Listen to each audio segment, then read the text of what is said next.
बिहार विधानसभा चुनाव के पहले नीतीश सरकार की खुली पोल। शिक्षकों के साथ किया बड़ा खिलवाड़। ट्रांसफर पोस्टिंग की समस्या अभी भी बरकरार। नमस्कार, कैपिटल टीवी बिहार देख रहे हैं आप और आपके साथ मैं हूं दिव्या। नीतीश सरकार ने शिक्षकों के साथ खिलवाड़ किया है।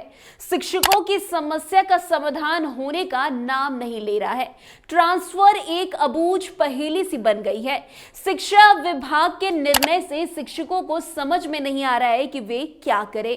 विभाग ने शिक्षकों से ट्रांसफर को लेकर आवेदन लिए थे। इसके बाद निर्णय लिया कि पहले कैंसर पीड़ित शिक्षकों के आवेदन पर विचार होगा। विभाग ने विचार तो किया, पर रिजल्ट देखकर ट्रांसफर की आस लगाए बैठे शिक्षकों के माथे पर फिर से चिंता की लकीरें दिखने लगी है। खास करके नियोजित और बीपीएससी शिक्षकों के मन में सवाल उठ रहा है कि आखिर उनकी बारी कब आएगी। शिक्षा विभाग की ओर से शिक्षकों के ट्रांसफर को लेकर आवेदन लिए गए। इसके बाद निर्णय लिया गया कि गंभीर बीमारी से पीड़ित शिक्षकों के आवेदन पर विचार किया जाएगा, जिसके बाद उनकी सूची भी प्रकाशित कर दी गई। सवाल उन लाखों शिक्षकों का है जिन पर अभी विचार नहीं किया गया है। बिहार शिक्षा विभाग की ओर से जानकारी दी गई कि ट्रांसफर के लिए कैंसर पीड़ित कुल 749 शिक्षकों ने आवेदन दिए थे।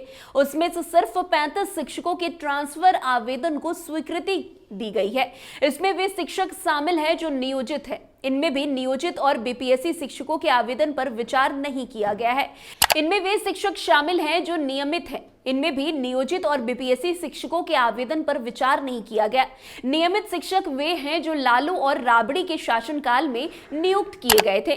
नियोजित और बीपीएससी शिक्षकों में से जो गंभीर बीमारी से पीड़ित हैं, उनके आवेदन पर विचार तक नहीं किया गया है। क्यों? जबकि नीतीश सरकार के द्वारा यह बार बार कहा जा रहा था कि सबका ट्रांसफर होगा। 1.90 लाख शिक्षकों ने आवेदन दिया है, तो उनका क्या होगा? या ऐसे ही गोल गोल बातें करते रहेंगे?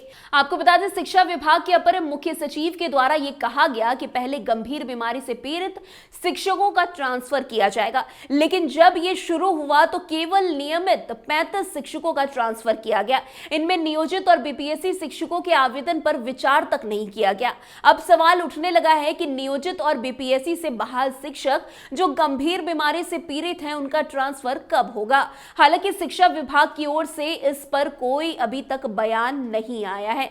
सूत्रों से मिली जानकारी के मुताबिक 10 जनवरी को शिक्षा विभाग के सचिव बैद्यनाथ यादव की अध्यक्षता में शिक्षकों के ट्रांसफर को लेकर स्थापना समिति की बैठक हुई थी, जिसमें महज 35 शिक्षकों के आवेदन पर विचार किया गया है।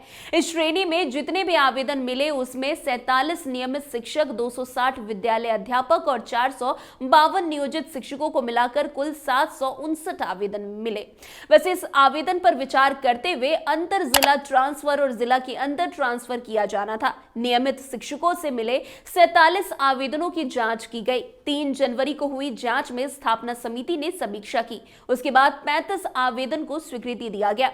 जिन आवेदनों के दस्तावेज नहीं थे उन पर विचार नहीं किया गया। 35 आवेदनों में संबंधित शिक्षकों की ओर से दिए गए प्रथम विकल्प जिला, प्रखंड और पंचायत के आलोक में विभिन्न शर्तों के साथ निर्णय लिया गया।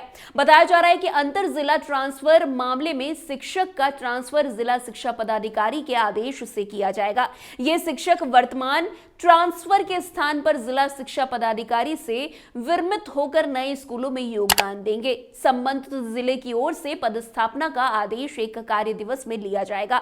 7 दिनों के अंदर योगदान देना होगा। शिक्षकों को विरमित होने से पूर्व यह सुनिश्चित कर लेना होगा कि संबंधित शिक्षक जिला संवर्ग के वेतनमान के शिक्षक हैं, उनके खिलाफ कोई गंभीर आरोप नहीं है। वैसे आपको बता दें कि बिहार में शिक्षकों के तबादले का इंतजार खत्म हो चुका है। स्थानांतरण यानी कि ट्रांसफर प्रक्रिया बीते दिन से शुरू हो चुकी है। पहले चरण में 35 विशिष्ट शिक्षकों का तबादला हुआ है। ये सभी शिक्षक कैंसर जैसी गंभीर बीमारियों से जूझ रहे हैं। शिक्षा विभाग ने तबादले के लिए कुछ शर्तें भी रखी है। शिक्षा विभाग के अनुसार तबादले के लिए ऑनलाइन आवेदन मांगे गए थे। ये प्रक्रिया ई शिक्षा कोर्स पोर्टल के माध्यम से लगभग 1.9 लाख शिक्षकों ने तबादले के लिए आवेदन तक दिया था। इन आवेदनों में से पहले चरण में केवल 35 आवेदनों को स्वीकृति दी गई है। बिहार के 1,90,000 शिक्षक ट्रांसफर के इंतजार में यूं ही बैठे रह गए। शिक्षा विभाग के सूत्रों की माने तो सरकार सिर्फ 30 से 40,000 शिक्षकों के ट्रांसफर पर विचार कर रही है, बाकी स्कूटनी से बाहर कर दिए जा सकते हैं। यह शिक्षा विभाग के लिए चुनौती बना हुआ है। शिक्षा विभाग के अपर मुख्य सचिव डॉक्टर एस सिद्धार्थ ने साल के पहले सप्ताह में ही ट्रांसफर पोस्टिंग की प्रक्रिया पूरी करने की बड़ी बात कही थी। सूत्रों की माने तो आवेदन देने वाले ज्यादातर शिक्षकों ने जिलों के अंदर ही ट्रांसफर के लिए आवेदन किया है। शिक्षा विभाग से मिली जानकारी के अनुसार पटना सदर में पोस्टिंग के लिए दानापुर परिषद, फुलवारी परिषद, फतुहा परिषद जैसे स्थानों से तबादले के लिए आवेदन दिया गया है। शिक्षकों ने दूरी के आधार पर 15 किलोमीटर के डिस्टेंस को बेस बनाकर आवेदन किया है। ऐसे आवेदनों का रिजेक्ट होना तय माना जा रहा है, लेकिन शिक्षकों को उम्मीद थी कि सरकार उनकी ट्रांसफर की समस्या को सुलझा पाएगी। लेकिन अब जो बातें सामने आ रही है उससे तो यही लग रहा है कि ये ट्रांसफर पोस्टिंग एक पहेली, अचूक पहेली बनकर रह जाएगी और इसका खामियाजा नीतीश कुमार को आने वाले विधानसभा चुनाव में भी देखने को मिल सकता है। तो फिलहाल आज की इस खबर में इतना ही। अन्य खबरों में हमारे साथ ऐसे आगे बने रहें और देखते रहिए। तब तक के लिए कैपिटल टीवी बिहार। धन्यवाद।